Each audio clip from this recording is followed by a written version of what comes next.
Hello, and welcome back to Readers of the Lost Art into the Pennyverse. I'm Rachel. And I'm Bobby. I almost called myself Penny. So just so everyone knows, that's where my brain is at today. Hi, this is Bobby. This is We're actually our second try at this. So we're just catching our bearings. I think we're just going to give it up and let it roll and just see what happens. So welcome to our first official episode of Into the Pennyverse. This is the series where we are going to read every single one of Penny Reid's books and build a story around them and become the masters of the universe. The master and readers. Also the master readers, and also submit our own book eventually to Smarty Pants Romance. Yeah. Which is where they publish the extended universe books. I assume that anyone listening to this also listened to the first episode where we explain all of our goals. Maybe someone is weirdly fans of us and they're just like, well, let's just listen to whatever they're doing. If that's you, welcome. You're special. You're very special to us. And also read the Penny books. They're very good. I say, having read one, I've read one. But it was very good. It was good. I enjoyed it. I had a good time. If you are fans of us, that would have been a great transition to our Patreon, which I thought was what you were going to do. But you didn't. Me? Yeah. I thought you were going to be like, if you're fans of us, you can go to our Patreon and keep track of the stuff that we're doing. It more important to tell people that they're so special. They like us. But no, let's talk about the Patreon. So if you are fans of us... Even if you're not. Even if you're not. If you like what we're doing here, if you're interested, if you like newsletters, if you want to keep track of all of our penny shenanigans, we are going to just put all that stuff on Patreon. Right now it's free. It's all free. Everything there will be show free. Up. Everything is available to you. All you have to do is join. Do they have to join? They do, yeah, right? they do have to join as a free member. Nothing is public. It's all free member. So yeah, I have joined as a free member. So you won't be by yourself if you come. I'll be there. That means I'm the owner. Yeah, Rachel's the owner. I'm the assistant. So, yeah, we have a newsletter that's going to come out every Thursday where we'll talk about books that we're reading, book thoughts, give some recommendations, quotes of current books that we're reading. So it will have some behind the scenes, too, if you're a fan of podcasts, but it'll also, we'll try to add some value to your life with some little valuable golden nuggets. So, let's talk about Penny. We, in Readers of the Lost Art OG, the non-spinoff podcast, where we're doing 100 Years of Mystery, we talk about the history of the author. Readers of the Lost Art is a spinoff. But it's the primary spinoff, and this is the secondary spinoff. Right. So in that series, we talk about kind of the authors, like we give the author history before we get into that. And we were talking today before this episode about whether or not we should have done that for Penny. And the answer is probably. Yeah. But we didn't. So we won't, we don't have any Penny factoids for you today. Maybe in the future. What we know right now is what we told you in the very first episode, which was what we learned when we met her at the Love Y'all Book Fest. And that's really all we know about Penny. Which was just primarily that she's a very charming person. That's what we learned. I given that, like, she is still alive, she's still writing, she's still kicking around. You know, people, if they want to know about her, they can just go follow her on all of her socials. Which I recommend. Yeah. Oh, speaking of, she also has a Patreon that you can join as a free member. Yes. You don't get very much on there as a free member. She's got several paid options. But yeah, as she deserves. You should go and at least join as a free member. I have as well. We're the number 1 and 2 members. So we won't be giving you any Penny Reid facts. So let's get into our first Penny Reid book. Technically, my second. Bobby's first. My first. I did it right and started at the beginning. Well, I did it before we knew this was happening. Right. Which I don't think that we would have done this if you hadn't read that book. Yeah. That was where it all, of course, kind of started. So that's important. So anyway, so let's talk about so we're going to start by sort of discussing just our general reactions to the book. So our first book, of course, we started at the beginning. We read Neanderthal Seeks Human. It is the very first book that she published, and it is the first book of her Knitting in the City series. I loved it. So I read this book in maybe 3 days. It was very quick. It's actually quite a long book for a romance. It was upwards in the 350 pages around. I like 330 or something. So it was quite a long book for a romance, but I still read it very quickly. It was very warm, I think is. So on Saturday, no, not Saturday night, that would be last night, Friday night, I came home early and I was like, my big plan for this Friday night is to finish this Penny Reid book. And so I stayed up till 1 a.m. finishing the book. And then I was so sad when I was done because I didn't get to like hang out there anymore. It was just so like the world was so much nicer than our world. And it was just really it was like a really warm reading experience. I just loved it. Like I loved it so much. And I think I texted you multiple times and I was like, I just love it. She did multiple times. My sort of prevailing feeling is sort of as soon as I started reading the book was not only that I really liked the voice. It is first person narrated, isn't it? Janie is our narrator. Yes. But I really liked the voice, but I also really loved, I felt so safe and cozy in that world. Yeah. Like I felt just immediately like this is a place where I can kind of settle down. This is a place where I can stay here for a long time. And that's great because we are going to be here for a long time as we are reading through the rest of this series and into the spinoffs. So I just like felt sort of an immediate kinship with these characters in this book and with this world and just I am so deeply excited that we decided to do this rather insane project because that means I get to hang out there so much more. There are some things where because this book was written in 2013 I believe and published in 2013 so we don't know when exactly it was written. I'm sure that may be something the Penny has talked about somewhere, but we didn't do research. We just came blazing in. Came here. Like, let's talk about this book.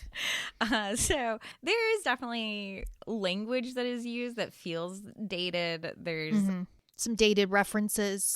Dated references. I was going to say that there are parts of it that feel maybe like the kids might call it cringe, but then I remembered that the kids aren't saying cringe anymore, so I don't know what the kids would call it.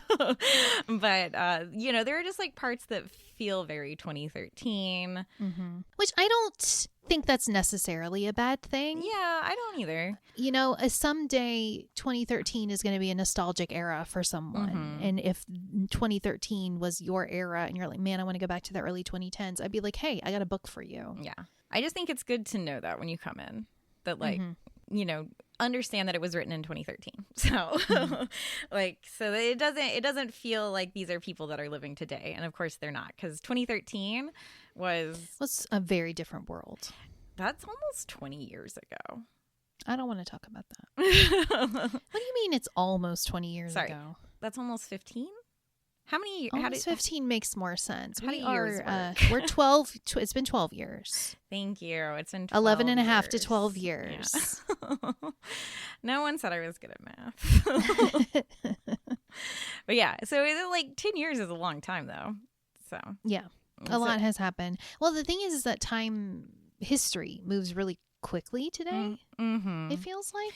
Yeah, I mean, because of technology in a lot of ways. Yeah, so things change so rapidly. You could so one of the things that was really interesting in this book, and I don't know if this isn't the correct place to talk about it, but I'm going to say it anyway. Like Janie, the main character, is really anti-cell phones. And so this feels like it came out at a time when there were more people that felt that way. Like I almost feel like we're coming back around to being anti-cell phones and like digital detoxes and that kind of stuff. But you could just think of the way we use cell phones now in 2025 and remember how you used to use a cell phone in 2013.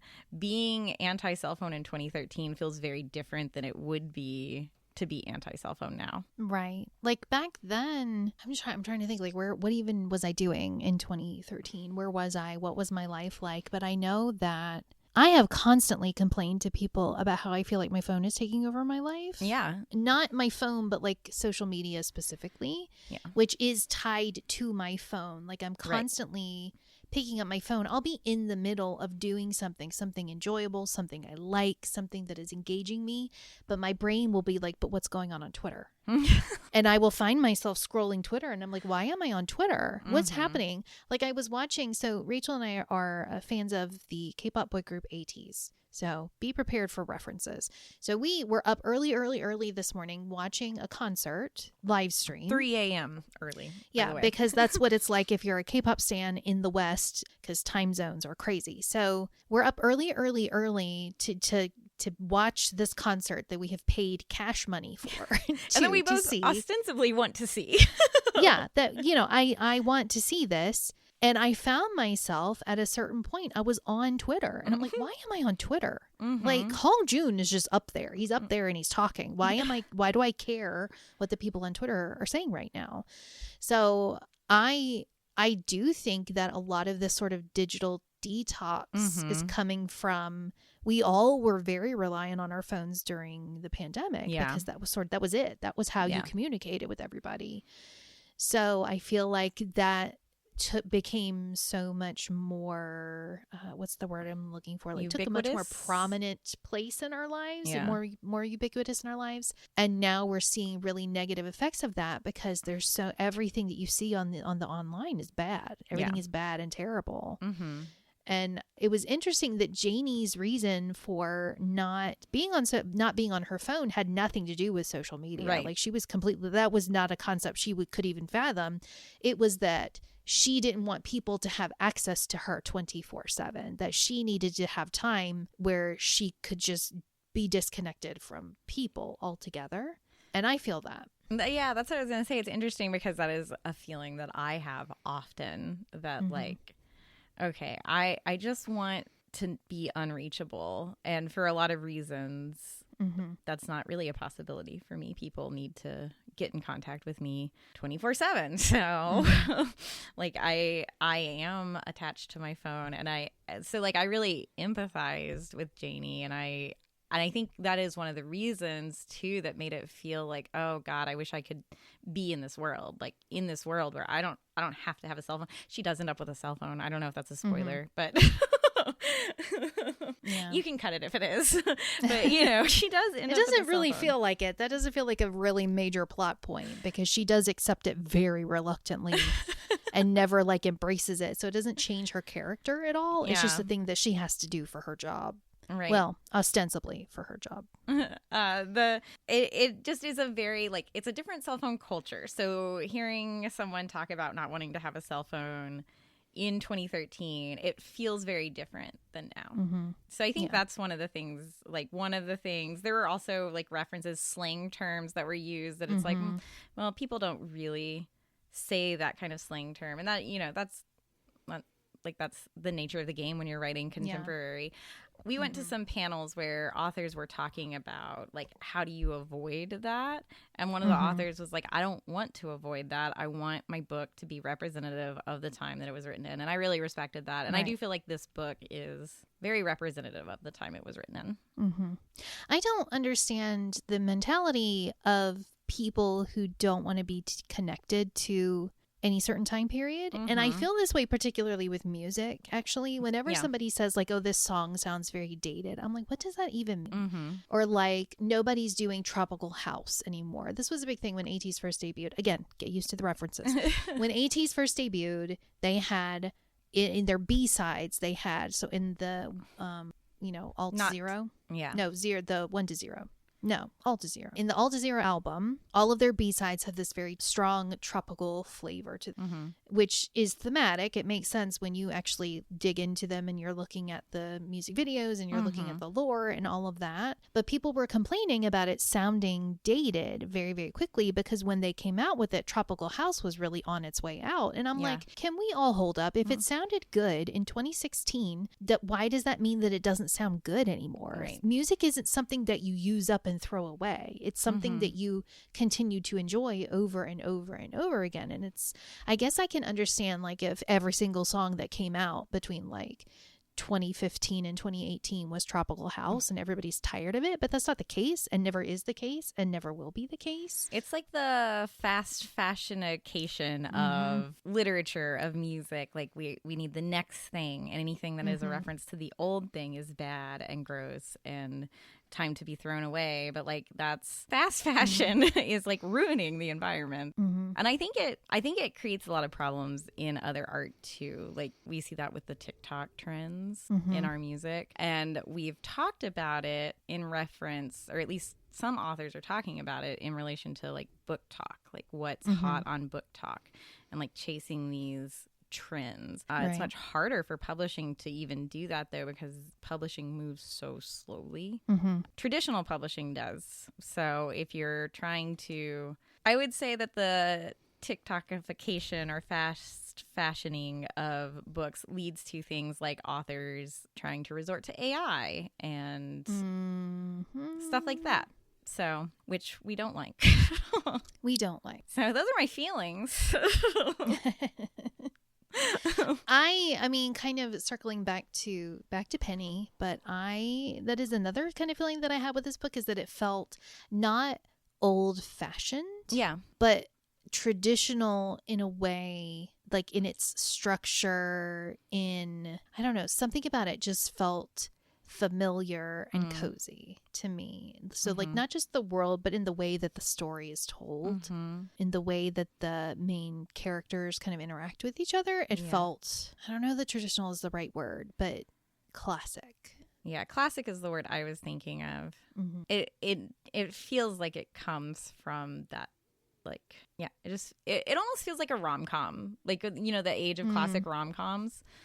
It kind of has that vibe to it, which, you know, just the whole opening scene of her in the toilet, like trying to process all of these terrible things that have just happened to her.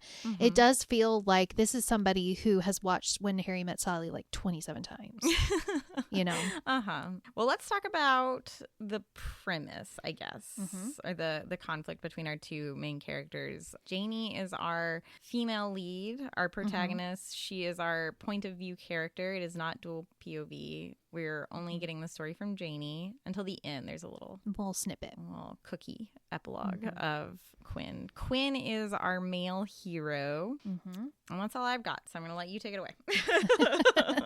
So Janie has just been fired from her job unexpectedly, came out of nowhere. It wasn't a job that she was necessarily in love with, but she is really struggling to kind of process this string of terrible events that have just happened with her. She is also just broken up with her boyfriend because she discovered that he was cheating on her with someone else. She doesn't know who he was cheating on her with, but she had found like a used condom a used condom wrapper in his jeans pocket, which she was very offended by, as opposed to like, I mean, yeah, she was offended that he cheated, but she was also like, how dare you put the wrapper in your pants pocket?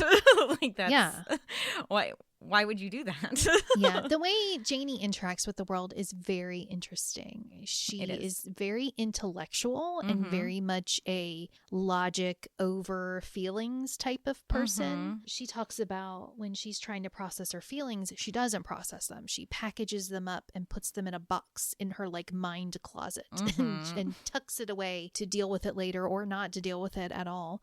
So she's having a really hard day. She gets escorted out of her office by a very, very handsome security guard, a security guard that she and her friend and roomie Elizabeth have referred to as, what is it, Mr. Hottie McHotpants? Yeah, something like weird that. Like that. Yeah. McHotpants is for sure the last name. Yes. So she's kind of taken aback by this because he's just so very hot, but she gets escorted down to security and sort of processed out. And she's given like a limo that drives her home. And she's kind of like, wow, this is pretty nice. Y'all do this to everybody that you fire? And they're like, everybody's just kind of like shrug. So she has just moved out of her apartment with her former boyfriend, whose name, by the way, is John Wholesome. Incredible name. And I do need you to know that wholesome is not spelled with a W. It is HOLESOME, which is crazy. So she's just broken up with him. So she's moved out of his apartment. She's moving in with her best friend Elizabeth, and who seems like really excited to have her, which is nice. So it's not like I don't have to deal with the subplot of tension with her best friend because they don't want to live together. Elizabeth's like super down, which is nice. Elizabeth's like, let's start looking for a 2-bedroom. She's like, no, let's make this more permanent. Let's do that. So it's really have a really nice friendship. They do. I feel like all the friendships in the book are just really, they're just so nice. Everything's just so nice.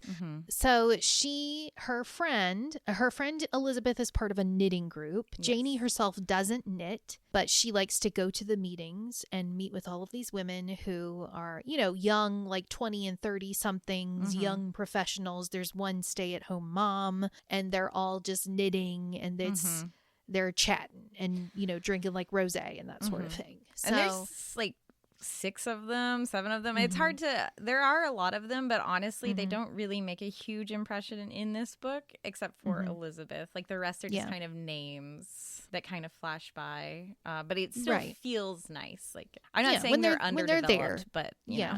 Well, I mean, it's hard to develop that many characters in just one book. Yeah, I mean, I don't think she should have, because they weren't important to the story in that way that they would need to be developed. But one thing I am curious of is if she went into this book already knowing that she wanted to make it an interconnected series. Yeah. Like knowing that she was going to write about this group of women and each woman was going to have her own book. I wonder if that was something that she already had planned, or if when this was, however successful it was, that's what led her to, okay, I'm going to expand on this and pick some of these other female characters. Because I do feel like what's interesting about this knitting group is that every single female character does feel like main character worthy. Yeah.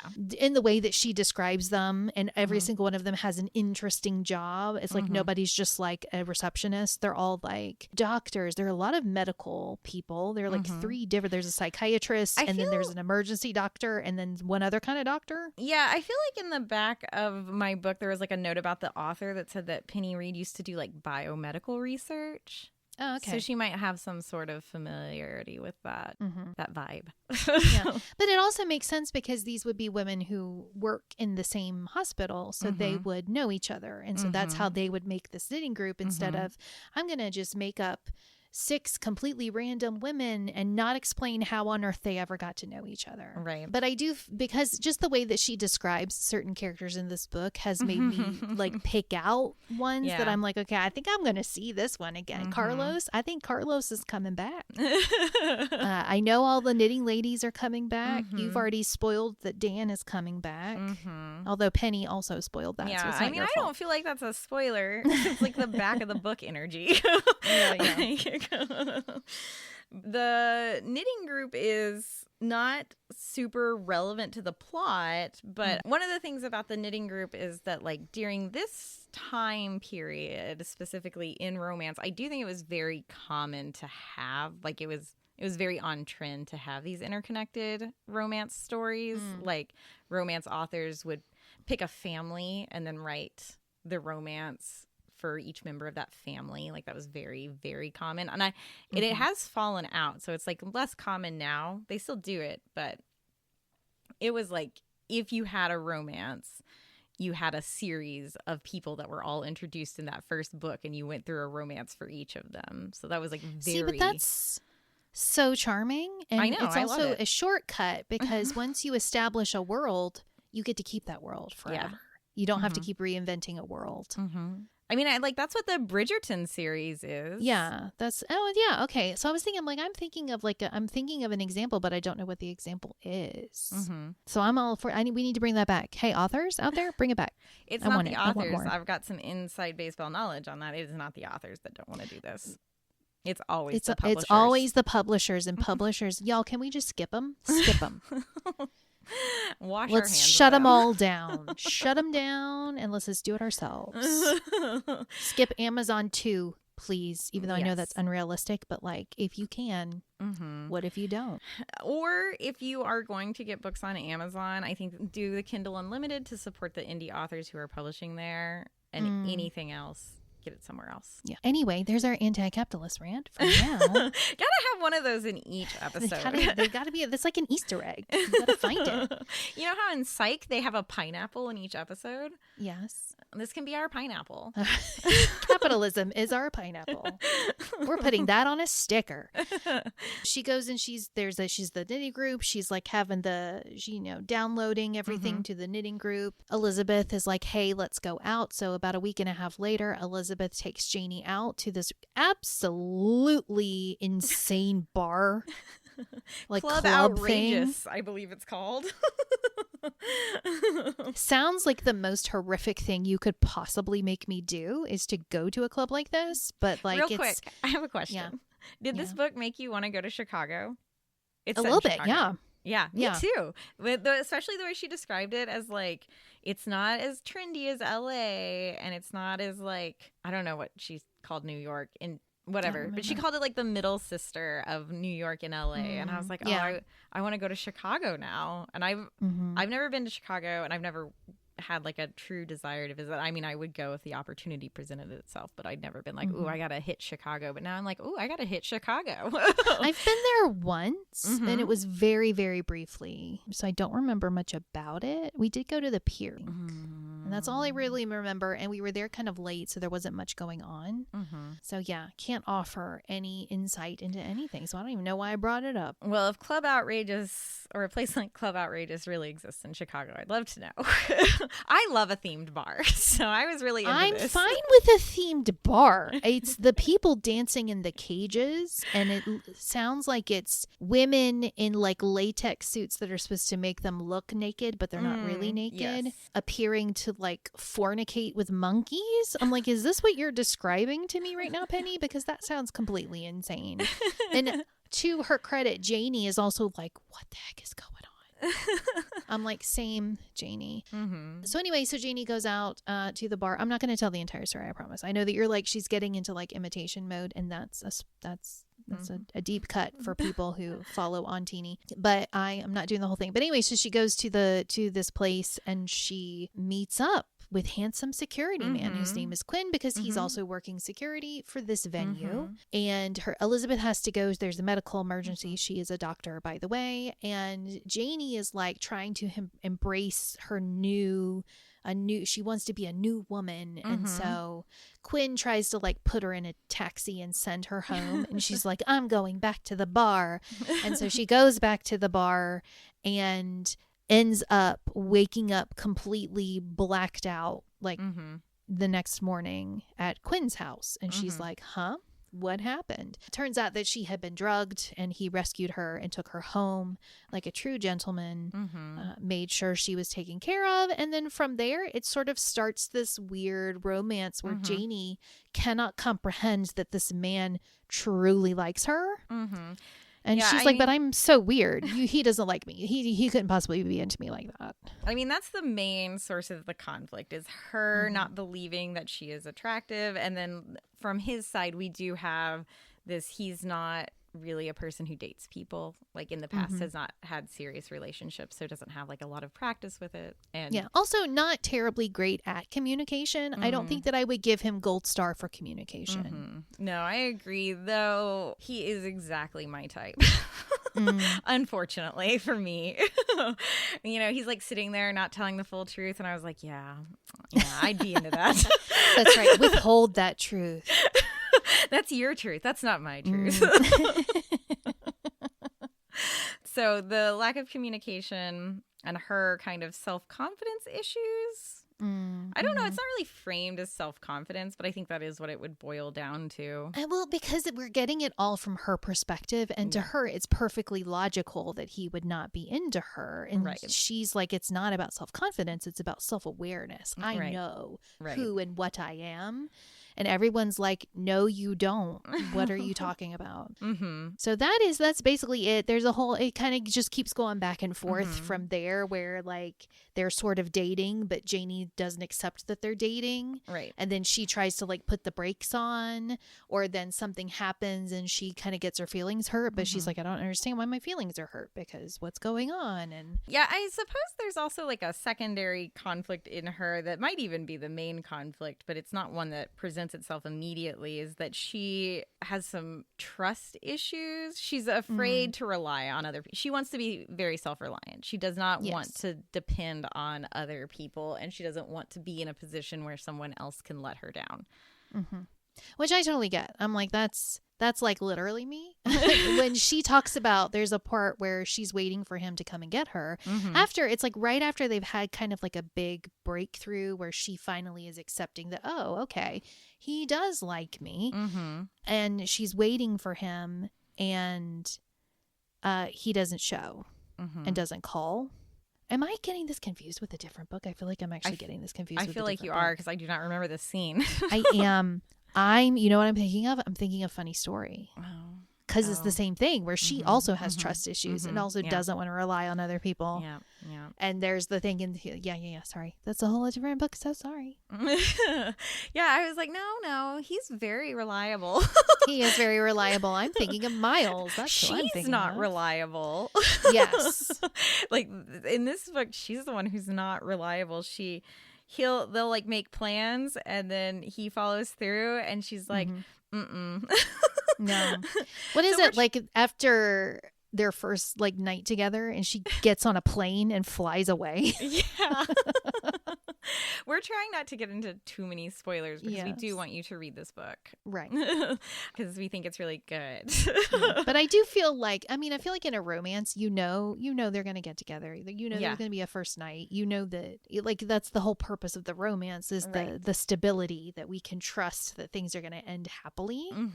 So it does end happily. That's your spoiler, but I won't tell you. I won't tell you anything else. It's very good. Well, what we should talk about, so there's this like knitting group, right? And when I heard knitting group, I was like, okay, I've got this picture in my mind of what this world is and who these people are going to be. And then the hero is with a security firm. And I'm not sure why it surprised me, but it felt like all of a sudden we were setting this book up for adventure and fun and like Black Ops and spy stuff. And I was very into it. I thought it was a fun thing to combine, like this very cozy knitting with like this kind of spy angle, because like they say security, but really like it feels more like a spy. There's something going on here. It's like they're talking about like certain, files that only certain people can access, and is Janie gonna get the super secret like dark ops access? Yeah, there's like a private that becomes client a whole list, thing, and non-disclosure agreements. Yeah, there's like a lot going on with this like security company. It's called Cypher Systems, I believe. I think so. And then there's like there's this kind of like gang of people that are doing bad things that they're like kind of lurking around in the background. For more context, Janie comes from like a really rough family where I know her sister is an actual criminal, and I feel like her dad might have been he was some kind of a loser. Yeah. Possibly also a criminal. I don't fully remember. He definitely made excuses for the criminal behavior. I don't remember if he was a loser or an actual criminal. And I know that the mom was almost described as like a groupie. Like she would run off with different men. Oh, yeah. Well, she had run off. I think she's out of the picture at this point, isn't she? She's dead. Oh, she died. On a motorcycle. Oh, right. Right. I don't feel like that's a spoiler. It's pretty early in the book. It's not. It doesn't matter. It doesn't change anything about the story. No, but her mom died when she had like run off, but her mom would like run off and come back, and that's part of her. Oh, yeah. So she would like run off with a man, and then she would come crawling back to the dad, who would be like, yeah, girls, she's really gonna stick around this time. And then a couple months later, she'd be gone with a new and different man. So there was this kind of like in and out relationship with her mom. It is wild how familiar this is to Funny Story. No wonder I keep getting them mixed up. Yeah. Well, listen, it's a classic story. Maybe that's what you meant when you were describing it as classic. Yeah. I mean, those are like the thing that I love about romance in general and contemporary rom-coms specifically is that they do take a very relatable character flaw and build a story about how that character can overcome that flaw to become the best version of themselves. And so being scared to trust people, having low self-confidence, like those are very relatable things that people go through. So like they do appear in a lot of romances, and I like those types of internal conflicts. I think they're what make the story sing. I don't know. Well, I feel like in internal conflicts, those feel like the ones that we can never beat. Yeah. You know, like in external, you know, if you're struggling with your boss, there's always the potential to like get a new job, or your boss might leave. But like me, the enemy that I carry with myself all the time, that one feels harder to beat. And so when you read a story about someone who actually does take on that enemy and defeat them, it's like, okay, maybe I can do this too. I recently saw, what is the musical? Hadestown. And there's a song that's like, there's no enemy or dog bigger than the one that lies between your ears. Which someone should look up the line. It's not going to be me. But that's a very good song. Like I would just like play it in my car and like cry. Crying in my car is something that I do pretty Is this frequently. the one that you sent me? Yeah, and I was like, man, this song is hitting today. Oh, hey, that's coming to the Fox. Okay, the meanest dog you'll ever meet. It ain't the hound dog in the street. He bares his teeth and tears your skin. But brother, that's the worst of him. The dog you really gotta dread is the one that howls inside your head. It's him whose howling drives men mad and a mind to its undoing. The dog you really gotta dread is the one that howls inside your head. Yeah. So our greatest enemy is ourselves. Anyways, Hadestown is very good, so you should go see it. And that's Hadestown Corner. Now back to Penny. One thing that I do want to kind of, I guess circling back to world building, maybe a little bit of thoughts and feelings too, is that I will say one thing that it's not a critique, it's not a negative thing, but it is something that I feel is important for people to know if they're thinking, hey, is this book I want to read, is that the vibe of the story is giving a little bit fan fiction in the sense, or not necessarily fan fiction, but like not a self-insert. There's a word that I'm looking for, but in the sense that like everyone is the coolest. Everything works out in like a really cool way. For instance, there is a part where Quinn is trying to convince Janie and Elizabeth to move into this absolutely enormous, brand new, beautiful apartment that they cannot afford.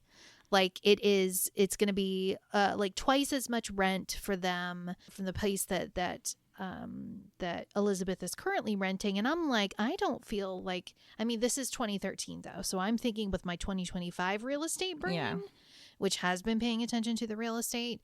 But so I'm sure it was absolutely certain it was different then. But like, I'm thinking if he owns this building, obviously he's going to give him a discount on the rent and then try to be like, nah, man, I'm letting you pay full price, because Janie doesn't want him to like take care of her. Right. She wants to be able to take care of herself. Which is a common thing that you see in romance novels where the woman like wants to stand on her own 2 feet. And it's almost kind of frustrating because it's like, girl, he wants to give you an apartment. Take it. Come on. I know. And this is what I'm saying. For me, Quinn was perfect.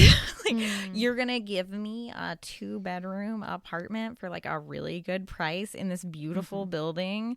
And you have a limo and you're going to keep secrets from me. Wow. There is nothing more that I could want, please. And you're handsome. You're the perfect man. We're going to get to it when we start talking about our game, but I've seriously considered whether, like, do I want to pull the You're just going to pull Quinn on day one? Early? I know. That's crazy. I'm not going to. That's a real gamble, because if you have to switch him out, you're going to have to murder him. I'm not gonna, but... Okay, we'll see. I thought about it. We'll see what happens. Okay. But I'm just like, I'm letting you know that Quinn was really my type. So I guess my point is that if you're looking for something that's like super realistic, and I think that that's one of the things that makes the world so cozy and makes it feel safe, is it feels like this is a world where bad things don't really happen. Like, not for real, not for keeps, you know? And I think that's what I actually really love about it, and what has felt so soothing to me in reading the book is that it does feel so safe and so nice. And maybe I do wish that I lived in a fan fiction, you know? Yeah. I mean, and that is not to say that there aren't sad things. Like Penny's mom died, and she obviously has some trauma about that. There's Janie's mom. Oh my God, not Penny's mom, Jesus. I hope Penny's mom's okay. We have no idea because we did not do research. Jesus, sorry. Jenny, Jesus. Janie's mom has died. Yeah. I can say her name. Janie's mom has died. And so she has some trauma about that. There's also another character death that the male lead is dealing with, and he obviously has some trauma about that. And so it's like there are bad things that happen in the world, but it still feels very safe. And those things did happen in the past. Right. I don't know if I think that I don't think Penny would kill off a character in the book. Like one of the main characters? Yeah. I don't think so. I don't think so. That doesn't feel like her vibe. That doesn't feel like what she's going for. It doesn't feel like the vibe of the universe so far, but we've only read one book, so. And we've only read this universe. So there are the like Professor by Numbers universe. I don't remember what that name of that series is. I do. But I don't. Okay. I know what you're talking about. Okay. So it's like the elements of something. Yeah. So those books could have a totally different vibe. Look, I could just pull it right up. It is the hypothesis.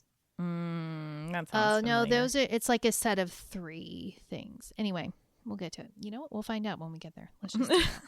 We're not masters of the Pennyverse yet. So. Not yet. That's what our character arc is. We are becoming the masters of the universe. We are becoming the master readers. What are we called? Is that what we're called? The master readers? That's not right. It is? I like the master readers. Okay. All right. I don't know if I like it. We'll come up with something better. Yeah. Anyways. The readers of the universe. I think, you know what's funny? Readers of the Lost Art. We could change readers. We could. We could. That's cute. We could confuse our non-Penny listeners the way that we're trying to confuse them with 80s references. Okay. Where were we? I don't know. I think we're about to get into our game, actually. We haven't talked about the characters yet. We didn't talk about the characters. Let's do that. I had another example of the characters, which I think will get us into characters, of the characters, everything just kind of working out for the characters. There's a scene where this like bad thing happens, and one of the characters, like, it turns out all of the characters are very proficient in self-defense.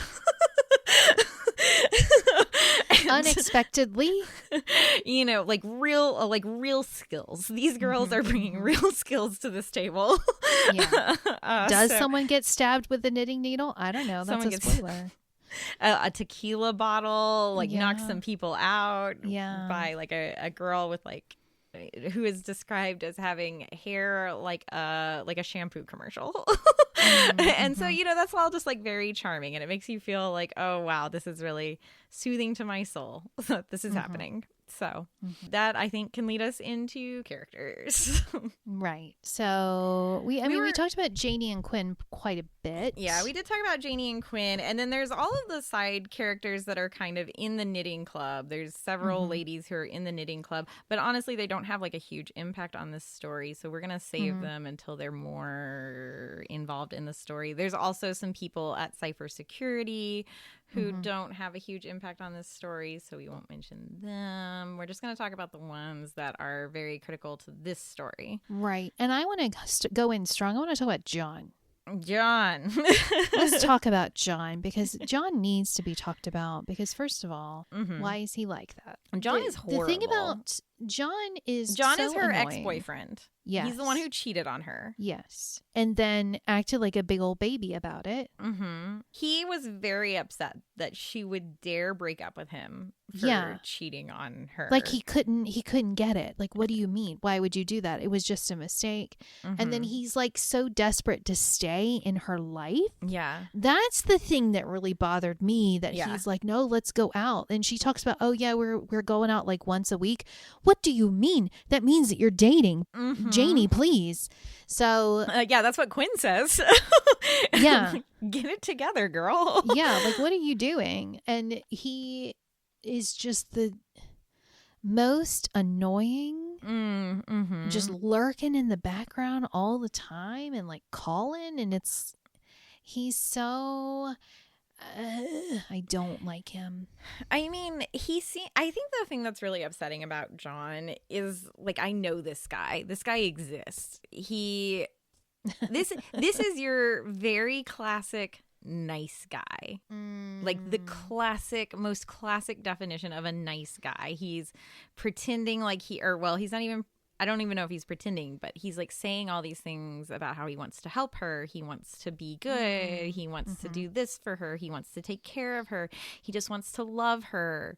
But he's controlling. He's manipulative. He's a liar. Like, he doesn't treat her well, but he acts like he does treat her well. And it is the classic nice guy. And I know this guy. I dated this guy. I met this guy. I hate this guy. This is the guy that made me hate guys. Like, to see him here was so upsetting. And to have Janie continue to talk to him, like, girl, please. I will do anything if you would just cut him out. I do feel a little bit annoyed that it did really take Quinn stepping in to get John to go away. Yeah. When I really wanted that to be on Janie. I wanted Janie to wake up and be like, you gotta go. I mean, Quinn doesn't make Janie turn John away. He makes John go. Yeah. Quinn scares John away, but what makes Janie finally come around is her friend Kat, one of the girls from the knitting circle. She tells Janie this like secret about John that finally makes Janie kind of wake up and see. I find it so wild that we had to go that far before she was like, oh, okay, yeah, he does suck. Let's get rid of him. It was wild in the sense that it was like, I cannot believe this is happening. I would never do this. But it was also very believable for the character that was set up. So I think that's pretty impressive. Yeah, like it wasn't like, oh, wow, this is so weird that she's doing this. It's like, of course she would. Of course she would. And I'm so frustrated that this is what she's doing the thing that I thought she would do. It makes perfect sense in the story why she continues to want to talk to him and try to talk to him. But the whole time you're like, girl, please, like, you gotta stop. And you've got Elizabeth, her roommate, her best friend, who's sitting there agreeing with you. And it's like, girl, stop. Do not go out. Do not go see him. And then she just walks out and goes to see him. And you're like, no. Why didn't you listen to Elizabeth? Elizabeth really a voice of the reader. Steven. I feel like Steven. I was about to say Steven. Steven is interesting. I told you he feels like the gay best friend, but like, is he? I don't know. Yeah, like his sexuality is not mentioned, but he goes on a lot of dates. Right. I assume it doesn't really matter. Yeah. What it is, which I don't care. That's just. But the it's vibe definitely that he's giving coded off. as the gay best friend. Like if you were watching Sex and the City, like that's how it's kind of coded. He is one of those characters who, like, day one walks up to Janie. He's like, "So we're best friends now." So, and I love him. I do love characters like that. Takes a lot of pressure off of me. When people are like, okay, so we're friends. All right, so just give in. This is what we're doing. Famously what you did to me, so that's why I'm here. So she just sort of was like, no, this is what we are now. But I really like him. I think he brings a chaos vibe. Yeah. Like, you just know he's doing some wild stuff.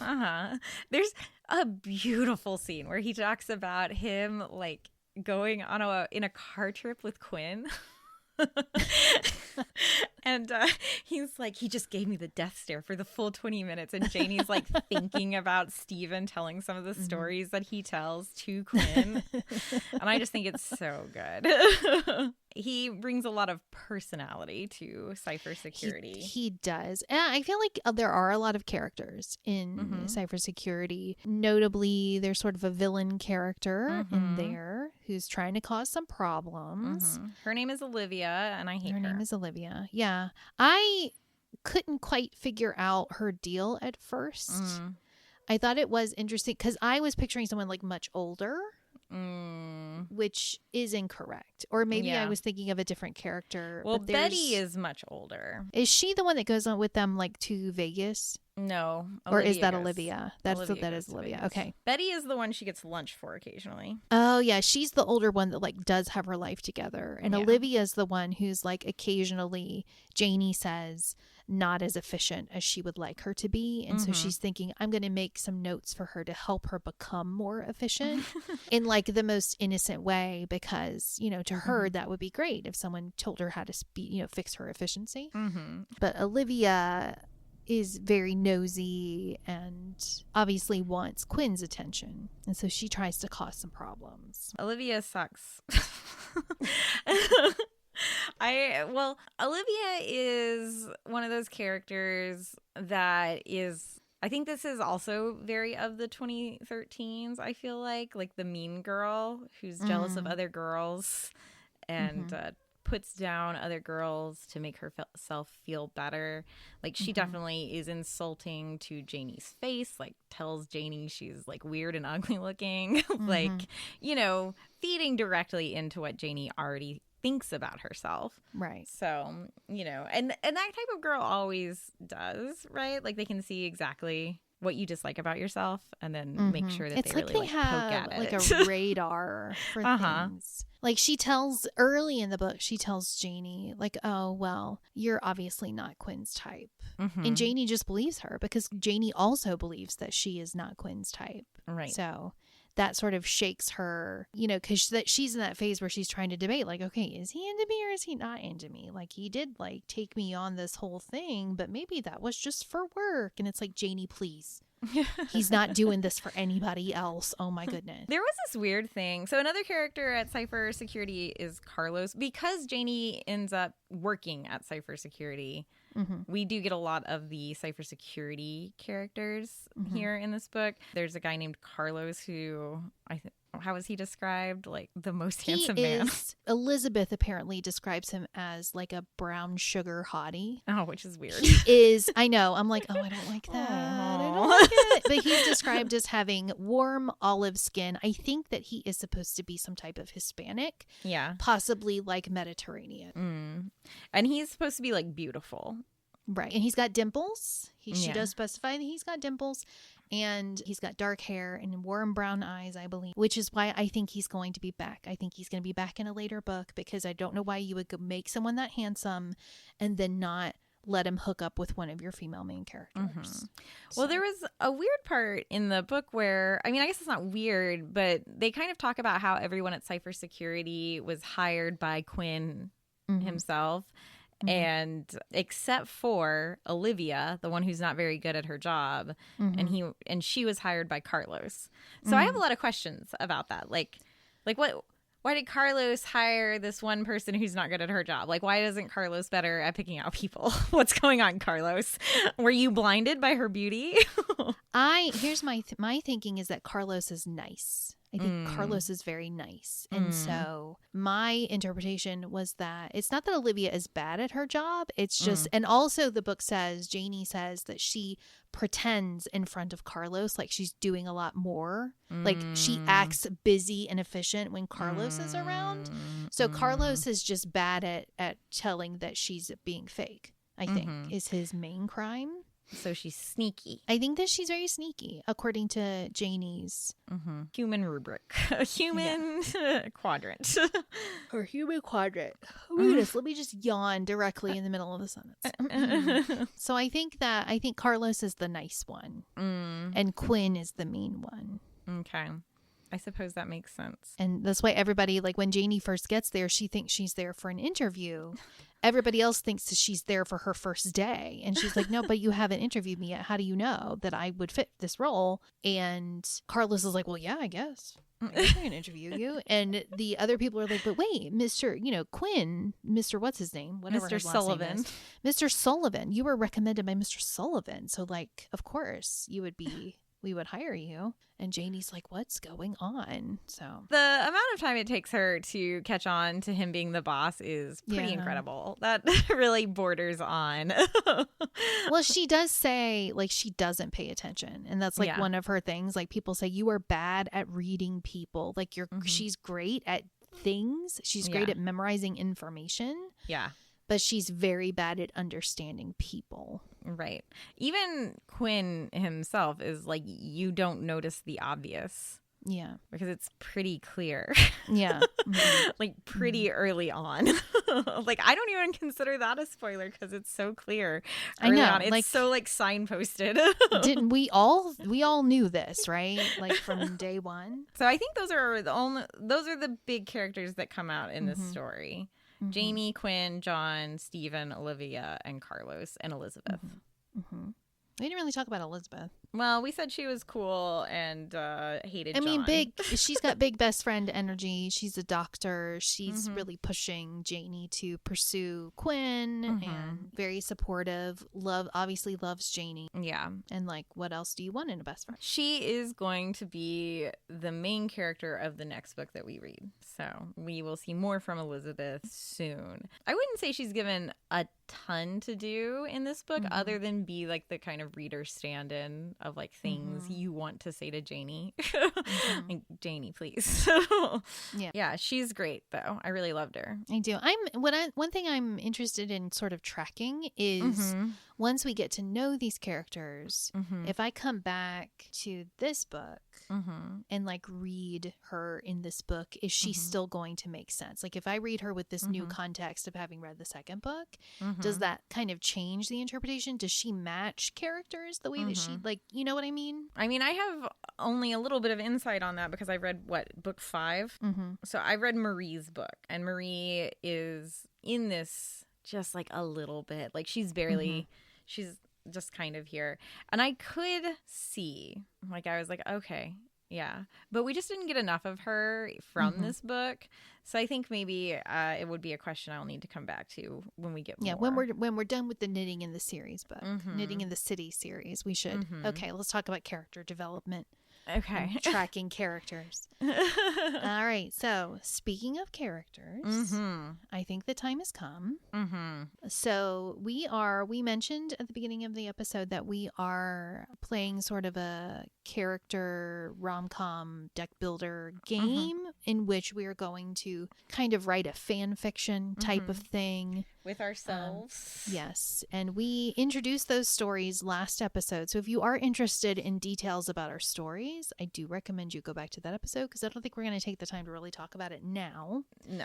But one of the things that we will be doing at the end of every episode is recruiting characters to fill our roles in our story and kind of talking about where our stories have taken. So since we haven't picked any characters yet, we can't really talk. We're not going to really talk about the plot details, but next week we'll have some plot developments and character developments for next you. week we'll we'll be updating our story kind of like one episode behind. We'll talk about chapter 1 in our next episode, kind of do it that way. We are also going to put our list of book characters. We have an Excel sheet. We'll make it a little more beautiful, but we have an Excel sheet. Not an Excel sheet, a Google sheet where we are tracking the characters, and we're going to each have our own kind of sheet on there, and we'll put a view-only version of it on our Patreon so you can kind of see the characters in the world, and then you can see who we pick up for our story. We'll also be putting like a little write-up synopsises of the chapters on the Patreon. So if you want to follow along with our story, the Patreon is going to be the best way to do that because we probably won't post that stuff on social media. It's very niche. Niche. It's very niche. Yeah. So that's probably not going to make it to social media. So it'll just be on our Patreon, but it will be free. Okay. Do you have a character that you want? How should we do this? Oh, we're supposed we have to roll to see who gets to pick first. Oh God. Okay. This is what I suggest. Okay. I suggest that we each choose, like, I'll be odd numbers, you be even, or vice versa. And it's like then that we forever. Always start by rolling the D20 just to see who's going to go first. So odd number, me, even number, you. Okay. And then we'll go from there. That's what I suggest. Just so we don't have to think about it. I agree. I have a digital dice. I mean, I can roll it. 5. You get to go first. Congratulations. Nice. Alrighty. So I am going to, I had a couple of thoughts about what I wanted to do here. So just for a very brief, I'm writing a paranormal romance in a small town with found family. I am thinking, I have 2 characters that I'm thinking of recruiting for this. Okay. But now I'm changing. Now I'm kind of feeling like I want to back up a little bit. Okay. I didn't even contemplate that I could take Janie. Of course you can take Janie. I know, but it didn't cross my mind. I was like thinking about all the other characters. Just now that I'm faced with the decision, I feel like how could I possibly choose? Like this is so big, life-changing. You know, who do I know that I want to take into this world? I think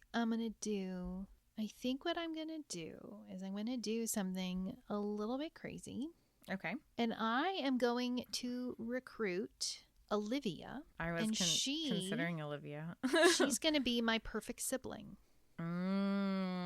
Okay. Right? But here's my thinking. I do feel like because I'm thinking, okay, I don't really want to write these characters into the story until they've been cast. Yeah. For the most part. Yeah. Some of them I might be able to, but I do feel like it makes sense for perfect sibling to make a cameo, to show up in the first chapter as part of like the world building, you know? That makes sense. So I think that's what I'm going to do. I was going to take, which I can't anymore, so I can just say what I was going to do. I was going to take Olivia as the useless boss. That could have worked. I know. But it won't now. Now you got to pick something else. Okay, let me look at my characters again. Of course, we do have to, this all might come undone depending on what we roll next. I agree with your thought process here. I need characters that are going to be in the first chapter, right? Because I can't write them. So I have to have people who I think are going to be in the first chapter. And we know that the first chapter is supposed to set up their normal world. Right. At some point, I'm going to have to get a love interest. And I'm not ready for it to be Quinn. I'm not ready for that yet. I don't want to commit yet because I feel like there's more out there. I really liked Quinn. I'm going to be so honest. He was really my type. Listen, we know he's going to show up in book 1.5. So if you haven't found anyone by the time we get around to book 1.5, you can snag him then. That's what I was thinking. So love interest, we're going to stay open. But I feel like, so we're on a road trip, right? My book is a fantasy romance road trip. And anti-capitalism screed. So we need someone who's going to kind of set that conflict up, I think, in the first chapter. And so I'm leaning towards a useless boss or, like you, my own perfect sibling. I did consider Steven for the perfect sibling. I feel like he's too likable, though. I know. But that's the problem. You could have a perfect sibling who is super likable if they're not supposed to be like an antagonist. They're just like a catalyst for something or just background characters, you know? Or perhaps the head of town can. Steven would be a fun head of town. Could Steven be a fun, useless boss? I mean, he could be useless in a way that, like, he's fun to hang around, but, like, he cannot get anything done to save his life. I guess the question is, like, if he is a boss, but not, like, the owner, so not, like, a CEO type, because if he's useless as an owner or CEO type, then obviously the business will fail, right? Right. I was thinking boss more like in the lines of The Office. Yeah, Steve like Carell. middle management. Yeah, I feel like that's where you usually find the useless boss, middle management. Yeah, typically, yeah.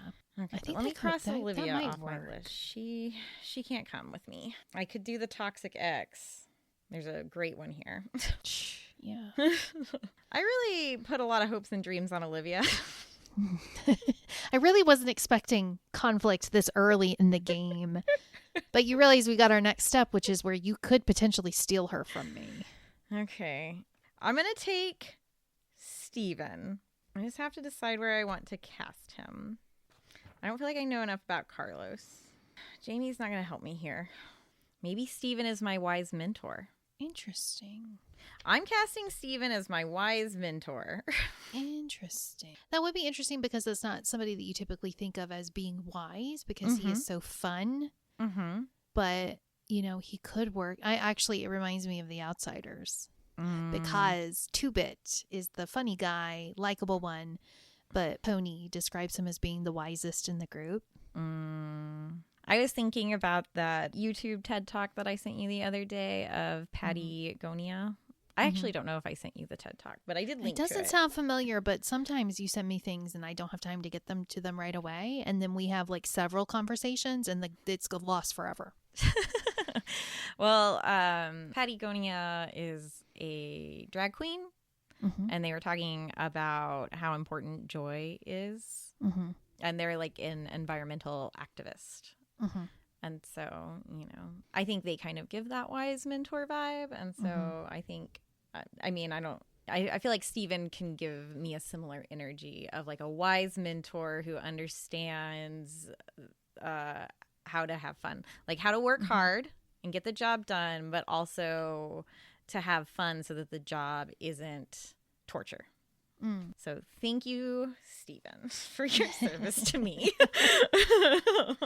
Alrighty, so now we need to roll a d20 again because now we need to figure out what spice we are going to add to the story. Now, spice here doesn't mean romance spice. Spice means kind of shaking up. That we've got a lot of sort of perks and penalties that we could potentially get. Or nothing at all. Okay. To see if we need to switch things up right here at the start. So let me pull up my list. That's a little rough. I haven't even, I'm not, I feel like I haven't even had time to sit with this, and now you want me to change it. Nope. No this sitting. Is not how, here we go. This is not how art works. I just, this is my art. This is my greatest art. This is about challenge. Now I'm going to roll for real. The first time I've ever done this. 13.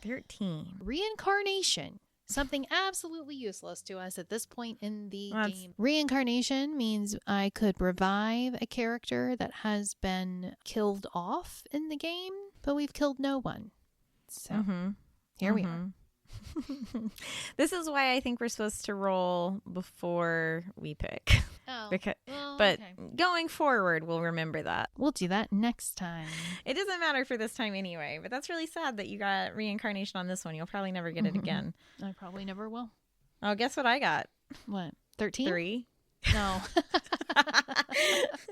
So 3 for me. It looks like Steven's gotta reveal a secret.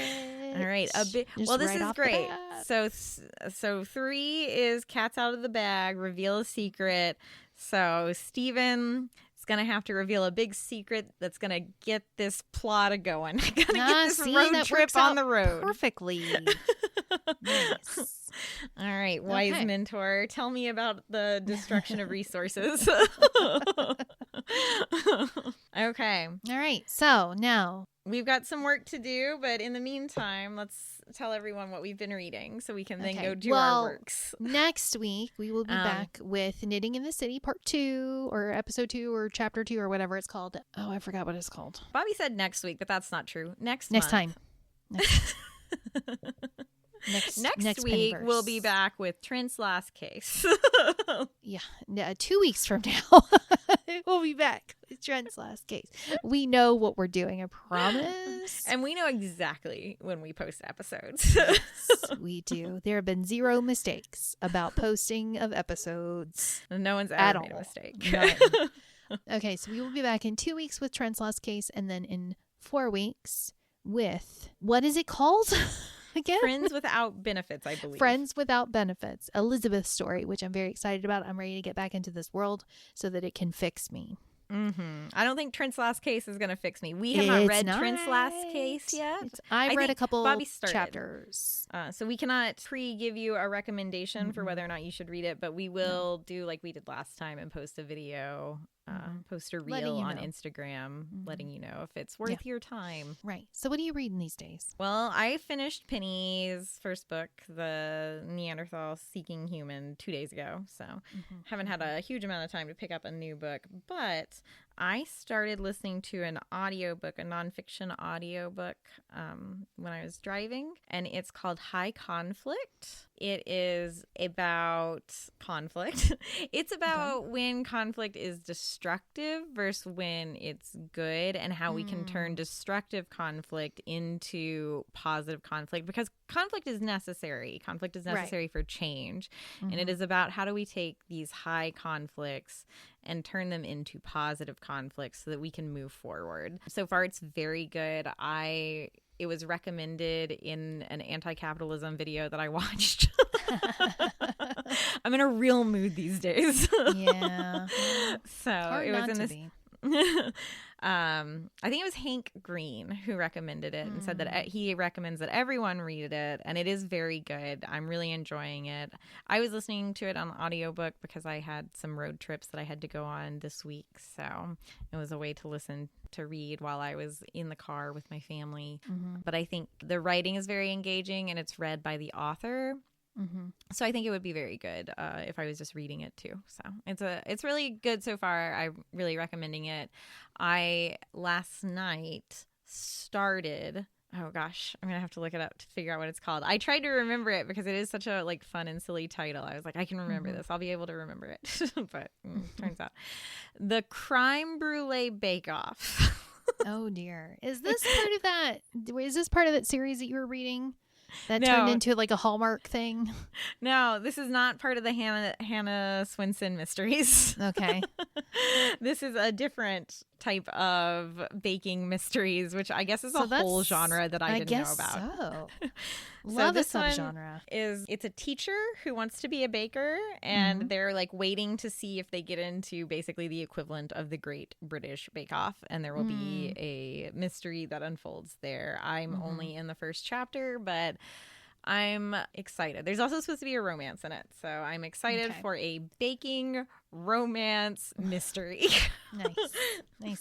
So I have said before that I tend to read multiple books at the same time because I am a mood reader. I need to read based on, if I'm not reading for some sort of an assignment, like a podcast that I am choosing to do, then I need to be able to pick something that matches my vibe.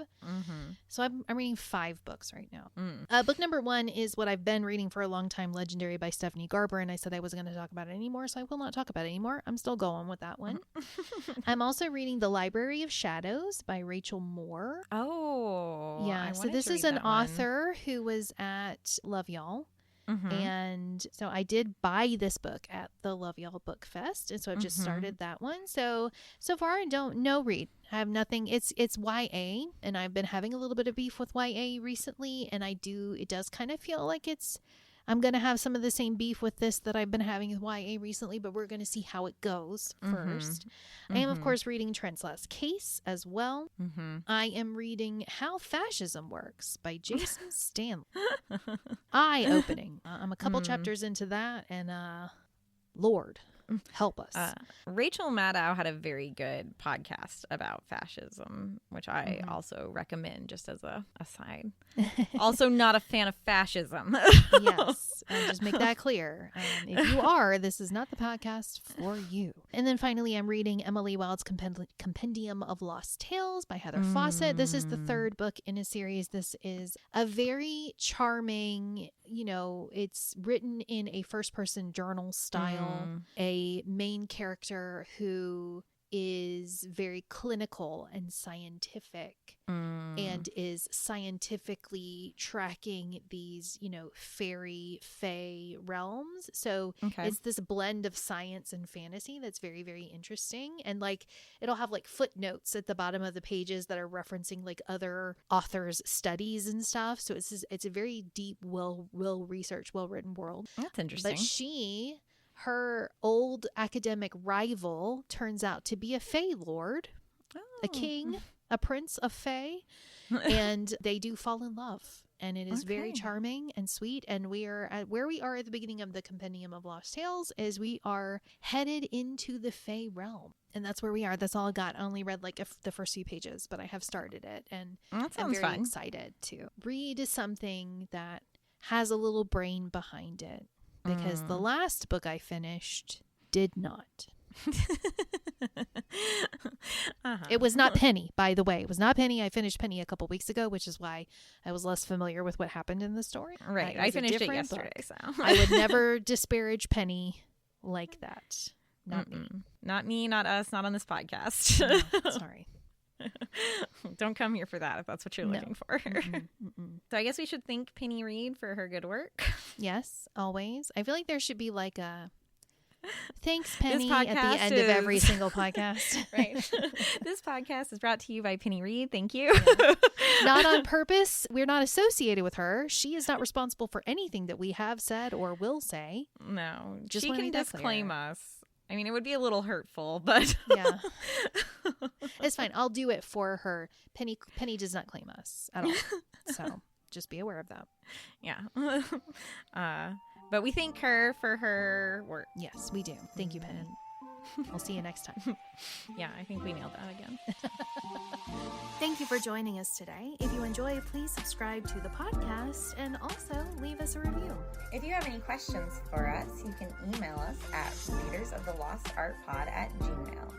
You can also follow us on Blue Sky at ReadersPod and on Instagram and Threads at ReadersOfTheLostArtPod. If you would like to hear more from us, you can receive our free weekly newsletter by joining our Patreon, Readers of the Lost Art. It will have news, behind-the-scenes content, and our reading books. We'll see you next time. Be the light.